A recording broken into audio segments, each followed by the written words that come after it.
Hey y'all, welcome back. Welcome back to another video. Welcome back to my channel. All right, we're jumping in the 40 days of love. Y'all let me know if I seem a little weird. I'm using my new computer, which seems like the software is just taking a minute to catch up with me speaking, but I'm speaking at regular speed. I just look like I'm going slow. But if I'm going slow, y'all, just go slow with me. Hey, everybody. Thank you so much for joining me. How excited am I that we are almost there? Okay.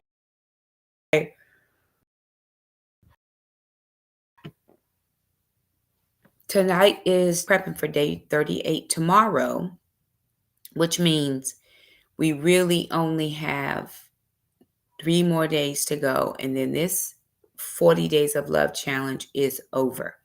So that's the book we're reading right now. I feel bad because my book is all greased up, but that's how you know I've been using it, right? It's written in, it's well loved, it's high lit, it's all the things, right? And I hope yours looks the same. But it does no good to do all of that and never take the concepts, put them in your heart, and then live them out in your life. So that's what we're working towards. This is good. It's a great read, but can I live it? And if you can't live it perfectly, because none of us can, are we committed and dedicated to trying to love it, trying to live it as best as we can to the best of our natural ability? Once this book is over, we're off for 2 weeks and we're coming right back with this second book. This is God is a Matchmaker: 7 Biblical Principles for Finding Your Mate. This starts the first Sunday in May. It will be at 8 p.m. The first Sunday in May, 8 p.m. So if you haven't gotten your book, you can find this on Amazon. I just got mine on Amazon. It is 12 chapters, so that's 12 weeks it'll take us to get through it, which I feel like is going to be very refined. It'll be perfect. This one is well loved, well written in, high lit, all the things. I've made so many notes in this book. This book radically changed my thinking as far as dating and remarriage, because it used to be in my mind a lot. Why God, when God, why not me? Why her? Why everybody but me? And this actually changed my thinking on relationships and what God has for me. Not to share too much, but I had a dream last night, and the Lord always deals with me in dreams. And I had a dream last night, and the miracle of love for me is coming. It is very nigh unto being here. I still don't know if that's tomorrow, next week, 10 years from now, but it is coming, and I know that. And the Lord, again, every so often, he'll bring me a dream, and I was thankful for it last night. So this is our next study, starts in March. I really, really, really love doing the close sessions so I can talk to people, but I get it. It's not for everybody. So we're jumping in day 38. Let's review 37, which was today's, and then we're jumping into 38. 38 happens to be one of my most favorite days. I have a great story to tell you all about this day. 37, love agrees in prayer. That's today. Ask your spouse if you can begin praying together. Talk about the best time to do this, whether it's in the morning, your lunch hour, or before bed. Use this time to commit your concerns, disagreements, and needs before the Lord. Don't forget to thank him for his provision and blessing. Even if your spouse refuses to do this, resolve to spend this daily time in prayer for yourself. So whether spouse decides to do it with you or not, we're going to commit to a time of prayer. If you did ask your spouse, how did they respond? If they agreed, what was the experience like? Because listen, as soon as you get that agreement, you got to jump on it. You got to get that agreement and jump on it. And what did you learn? from the experience. So those couple of questions are things that you're going to ask yourself today. We're jumping into day 38, which is probably one of my favorite chapters. We start off the very first 19 days, or the very first 18 days, really focused on our spouse. The next couple days, 19 preps you for salvation. Day 20 is the decision, which is the halfway point. From day 21, moving into day 30, 4 or 5 really is about you. In the last few days, it brings us back together as a couple, right? So my spouse, me, us, right? Them, me, us. Focusing on them, how I relate, how I respond, how I cater, how I love, how I serve all them. The next section talks about what I do for me. What's my heart posture? What's my attitude? What's my commitment? Because some of us don't have that either, right? What's my commitment? And then the last part of the book, the last few days, is about us together as a couple, the accountability, the praying together. What was another one? Day 35, reading the word, keeping the word first, reading the word, then prayer, having an accountability partner,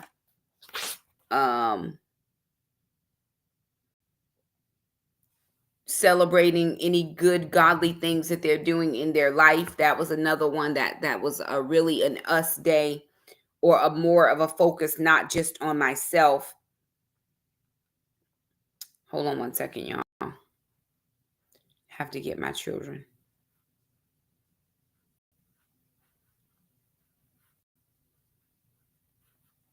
to come help me. Okay.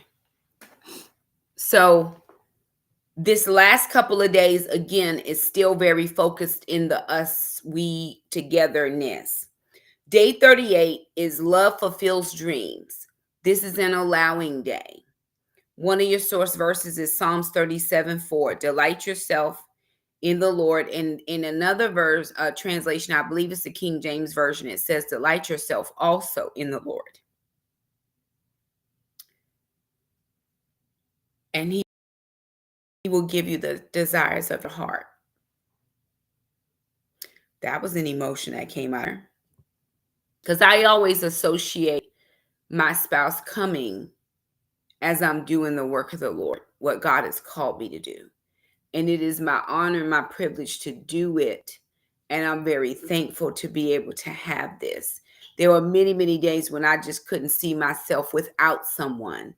And now my life is perfect the way it is. Anybody who comes in now would just be such an addition to my life, not somebody that's going to make my life any better than what it is already. Or I wouldn't start living when they showed up. I'm living now. And so I'm very thankful for that. Bubba, can I also have some water?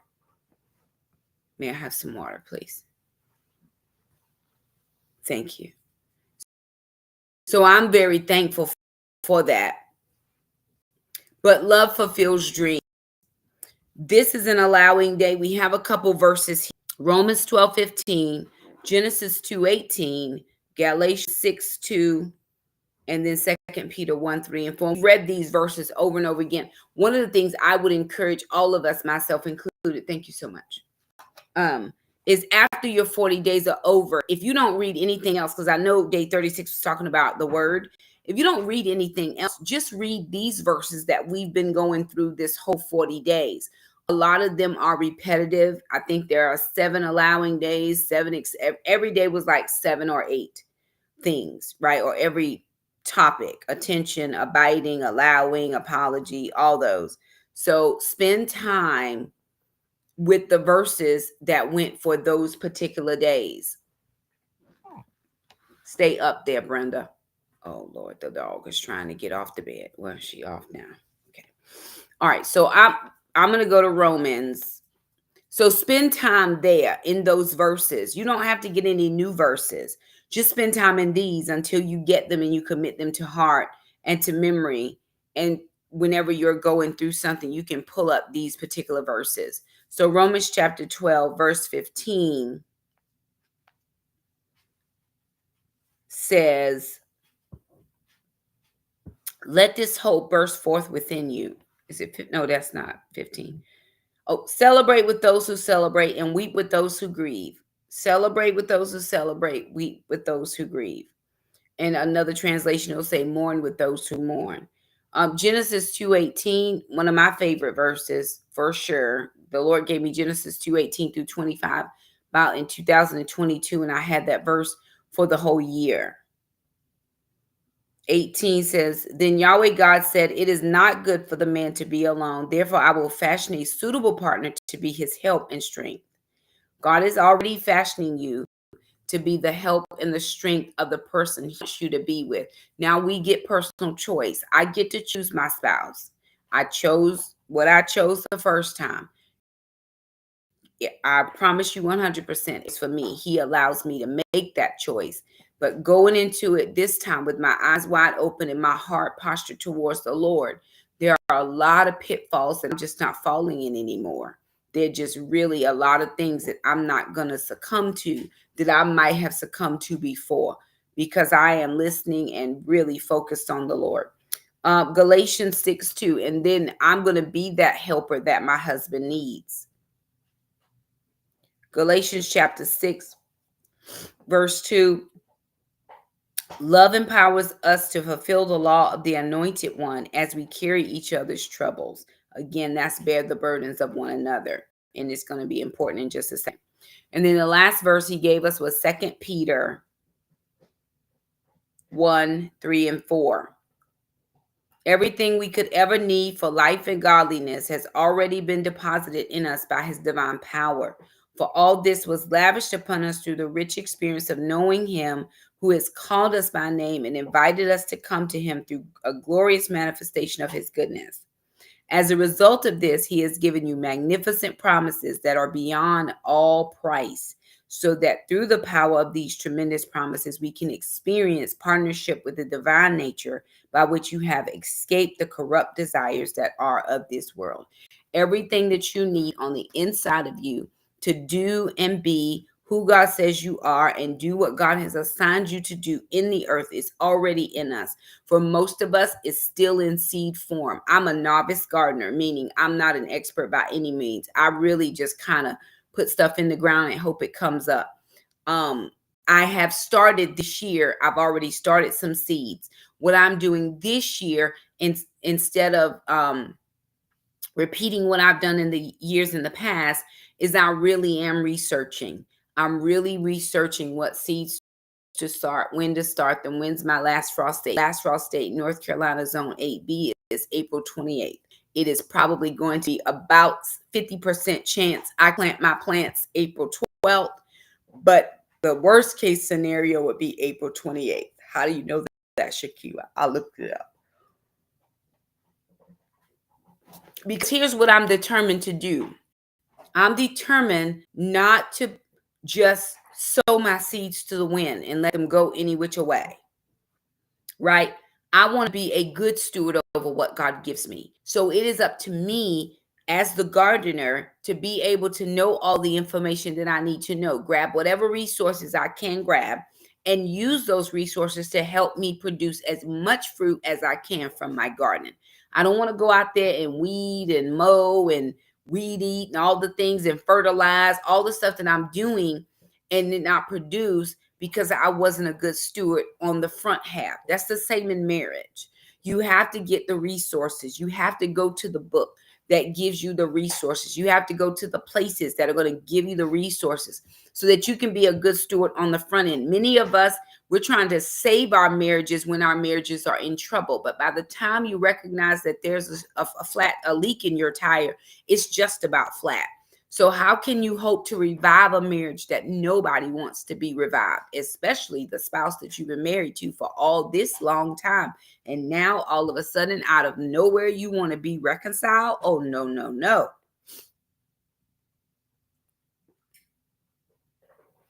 And that's how it is. So you got to make sure that you're taking all that is in these resources and using them appropriately. If you don't have enough money to go out and buy every marriage book, it's not necessary. Just get the Bible. Do a Google search, marriage in the Bible, everything about marriage, and just study that. And it will be enough. So love fulfills dreams. I don't know how many of you have crazy dreams, just over the top things that you want to do, go places you want to go, things you want to see, but you need somebody to help you, right? The Bible tells us in Habakkuk 2 to write the vision, make it plain, that those who see it might run with it. That includes me to be able to see it myself. He says, what is something that your spouse would really, really love?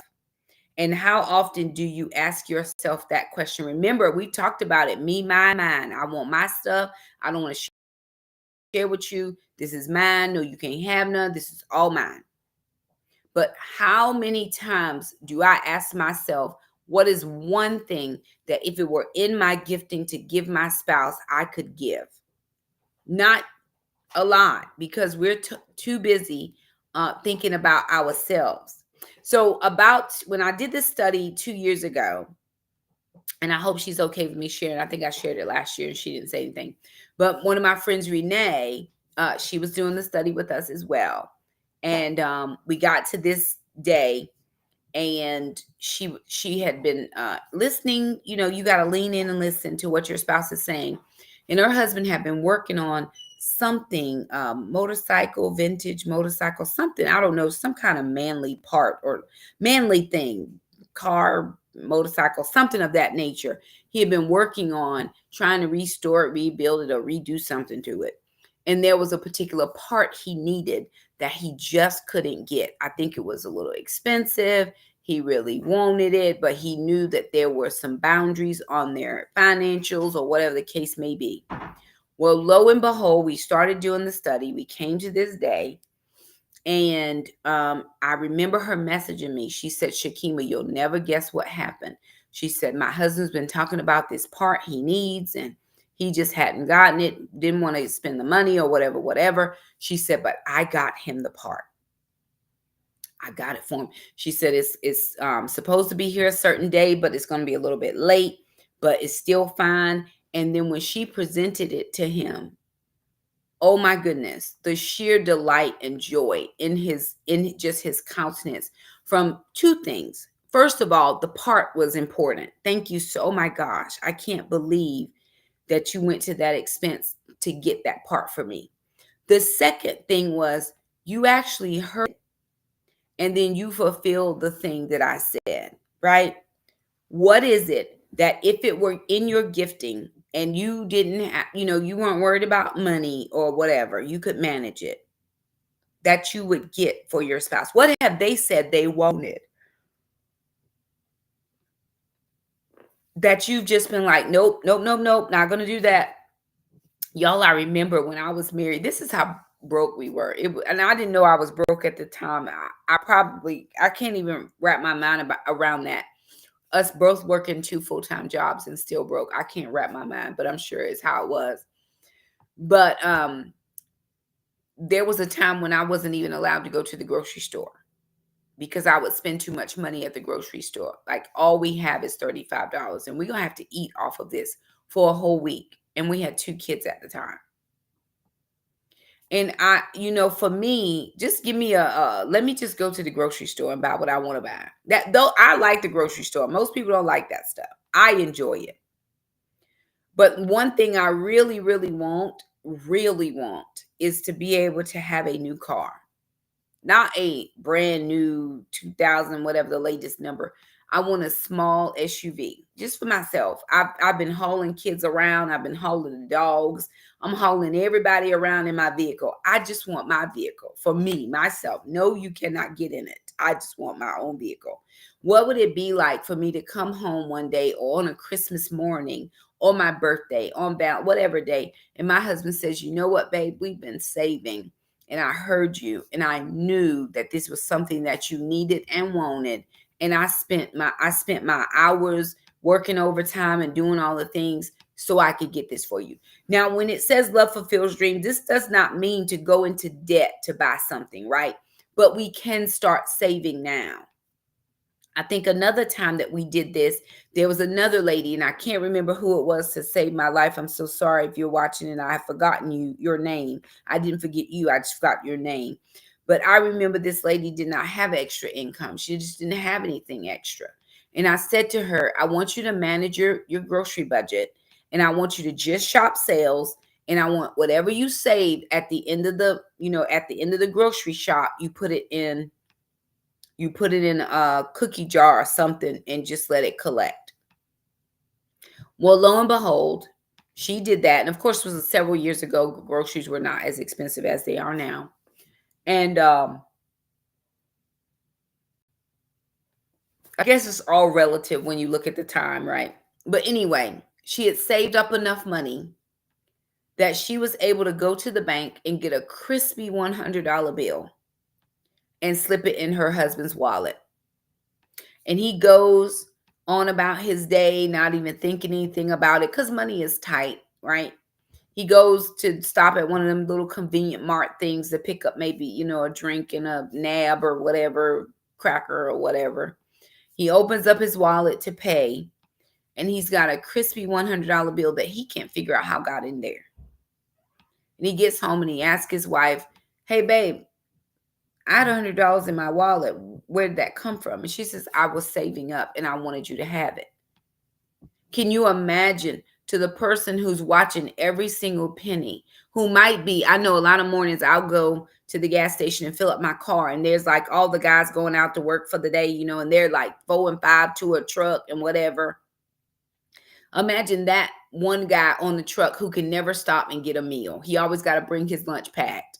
He can't ever stop and get an extra drink on the way. He always brings his water bottle because they don't have extra. But for that wife to say, you know what, I'm going to start working towards having a little bit extra so I can do this one thing for my spouse. Just this one thing. What would that mean to your spouse? But see, a lot of people are the no section. No, you can't do this. You can't have that. We can't go here. We can't do that. Everything doesn't have to cost money. For a person like me, quality time is my love language. You don't have to take me anywhere. Just come sit with me. Just let's be together. I want, one thing I really do want is one of those oversized chairs that 2 adults can sit in. I want one of those so I can sit with my spouse in it. I really do. That's something very doable. If they've heard me say that, and they know that that's my love language, and they come through for me on that end, that's a beautiful situation. See, dreams don't have to be grandiose. They can just be little small dreams. I just wish I dreamed that you had enough time to spend with me just a few hours. I know you're working overtime. I know you're working on a big project. I get it, but I just need a few hours of your time. He says, this was one of the things that he said that I thought it was really good. He says, perhaps you've let your no become too quick of a response. Perhaps you become too reasoned and rationale, too automatic, right? We can't afford it. We can't do it. It's not within the realm of possibility. No is the answer. No is always the best answer. It's not always the best answer. There's times when a no is warranted and it should be no. When you have just frivolous spending and you are so far up to your eyeballs in debt, absolutely don't spend another dime. But if you are tight-fisted and you can't get any extra thing, like never, and you have the resources to be able to do it, there's an issue and a problem. He says, what if instead of dismissing this thought, you awakened your best to honor it? What might happen if one thing your husband or wife said you'd never be able to do for them becomes the next thing you did? You heard them, right? I don't have the discretionary income to take my husband, to let him go to a major league ball game. I don't have it right now. But what I am going to do is find a way. First of all, I got to find out how much the tickets cost. I got to have, enough to get 2 tickets to send one of his boys with him because I don't want to go. And then enough money for maybe a room and, beverages or food or whatever. So how much is that going to be? How much is that going to run me? What I do then is I take that number and I divide it out over the next 12 months until the next big, I got to find the big one. I can't, you know what I'm saying? To that next big event, however many months, I take that number and I divide it by that many months. And then what I do is I start saving ahead. So that when it's time, when it's his birthday, for his birthday gift, I wrap up in a nice box, 2 seats to the Philadelphia Eagles ball game team. I guess that's who it is. I don't know who the people are because I don't watch ball games, but that's maybe somebody. Right. And I put that there. And he's wondering the whole time, how did you know? How did you do this? And you just said, I wanted to do this for you. This is something that was in my heart to do for you. For somebody who's never been to a professional athletic event to get to go. Some of us take the thing, some of us, thank you, Holy Spirit. Some of us take the things for granted that other people would see as a miracle if they were able to experience. It's like to go on vacation. People would ask me, well, do you and your family go on vacation? We didn't go on vacations when I was growing up. My grandparents didn't take us on vacation. So it was not a thing that I would ever think about in my life. Now, since then, I've taken my kids on vacation and it's something they look forward to. But what if your husband or your wife has always wanted to go to Hawaii for your anniversary? You can't do it for the first couple. But on your 10th anniversary, you've managed to save up enough money. Can you imagine the smile, the just sheer, pure, unadulterated thank you that you're going to get from this woman who's wanted to do this, and you did it for her? It's crazy how we just don't see what else could see. And again, maybe we grew up very different. Maybe going on vacation was something you always did. But for those of us who haven't, those of us who have never experienced that, what about y'all got married quick at the courthouse? That's what you was doing at that time. Money was kind of tight, but she really wanted to go on a honeymoon. Maybe you can't go to Hawaii, but you can go somewhere and do an overnight stay somewhere real quick, couple days, just 2 or 3 days. Go during the off season. Listen, this is how you can go to places for free. Go during the off season. And the room rates are probably a half to a quarter of what they would cost during the season. I have this thing on one of my credit cards. I was calling to wasn't my credit? No, I'm a hotel chain honors member. So I was calling to update a reservation. I had some issues with the reservation and I was getting all that straightened out and fixed. Very good. Well, they said, you've gotten some extra points. Do you have time to listen to a thing? Yes, I have time. So of course the lady gives me her spiel. They want to give me 4 days and 3 nights at a nice hotel in Myrtle Beach. I have a year to figure out when I want to go. The only catch is I have to listen to a timeshare, an hour and a half. I got to have an hour and a half of a timeshare listening to thing. And they're going to give me 4 days and 3 nights on the beach at whatever place I pick. And it's only going to cost me $249. Now, some people will say, well, that's a scam and that's a gimmick. Well, to go to any of those places during the season, one night is $249. So for you to give me 3 nights and 4 days, and all I got to do is sit in here for an hour and a half, I know I'm already going to tell you no, because it's not in my budget anyway. It sounds great and it's amazing, but thank you so much. No, I'm good. And I just have to sit there for an hour and a half? Oh, for sure. Sometimes you got to make things work, right? To fit within your budget, but you don't always have to say no. He says, love sometimes needs to be extravagant, to go all out, to set aside the technicalities, open up the floodgates of generosity, and bless someone out of sheer delight. It is my honor, my privilege. It is my joy to be able to bless my spouse. It is my joy to be able to do for him the things that he needs and wants done. He talks in here about maybe you're not spending any money, but maybe, you're inviting your husband home for lunch and you're the dessert. Maybe he just needs some intimate time. Maybe schedules are busy, kids, whatever the case is, and y'all just have not had time to connect. Purpose it in your heart to connect.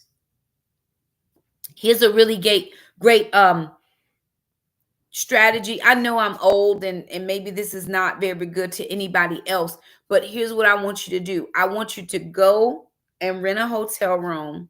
Maybe an Airbnb is better because that way you don't have to share walls with people, right? So, because it's about the same price anyway. So, rent an Airbnb. You don't have to be anything great. You can find a honeymoon suite or whatever. And you go rent the Airbnb. And then you text your husband or, text your husband. You're wearing a coat. That's it. Text him a picture and the address or just the address and say 7:00. Don't bring anything, but meet me at this address. There's a key waiting for you at the desk. Can you imagine the suspense and the mystery and all the things that's going on in his mind? And then he's texting. What's going on? What's going on? I'm not answering anything. Meet me here, 7:00. You're going to keep that suspense going. And then when he shows up, well, whatever happens, happens, right? You see what I'm saying? Like, meet whatever needs they have.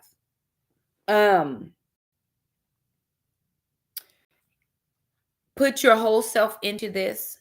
Do it exactly with grace, with fidelity, to make sure that you're meeting that need that your spouse has. Let me see.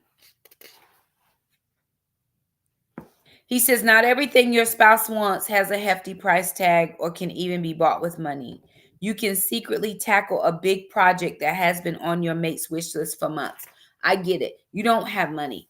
I understand. Can I tell you, because every floor in my house is now redone except my bedroom floors. At this point, I just haven't been able to find I've had 3 different people that I've tried to get to come and do my floors. And it has been pulling teeth every time. So I have the concrete floors in my bedroom right now. They're perfectly fine this way.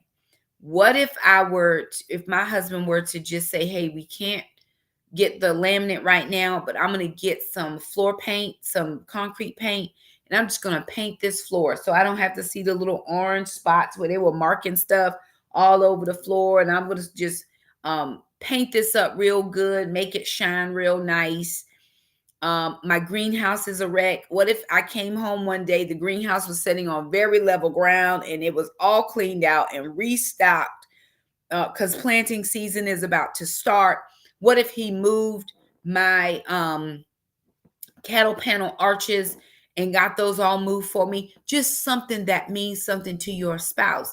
Yes, I'm going to love extravagantly, but I don't have to go out and buy $1,000 Coach bag just to have extravagance. It means more to me to have my greenhouse cleaned out than for you to buy me another bag. I got a bag. I have several bags. I am full of bags. Call me the bag lady. But that greenhouse, you see, those plants that I'm about to plant, you see, that right there is going to mean something to me. That's going to make a difference in me. This was good.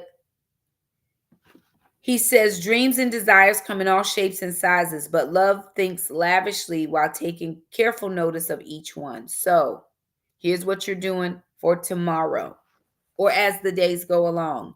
Listen between the lines to discover what your mate is hoping for or really needs. What they hope for or really need. A need I have right now is a new pair of tennis shoes. I have a pair that I got from Walmart. They work out fine just for me to work out at the gym. But I need a pair of good walking shoes just to add on some extra cardio in my routine. I can walk in these shoes, but again, they're Walmart. They're not going to do anything to not damage my feet. So a great pair of tennis shoes would be great. I would just love a workout buddy.